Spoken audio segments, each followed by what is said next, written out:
Typhoon Pepito naman, nasa loob nga ng ating air responsibility.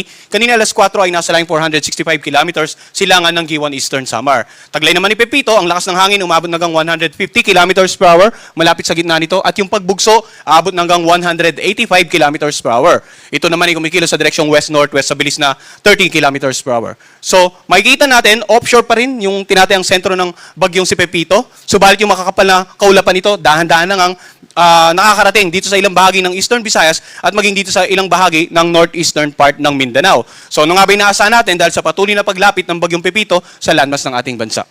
Unahin po muna natin yung inaasahang pagkilos nito throughout the forecast period in the next 3 to 5 days. So ito yung tinatayang lokasyon ni Pepito kaninang alas 2 ng hapon.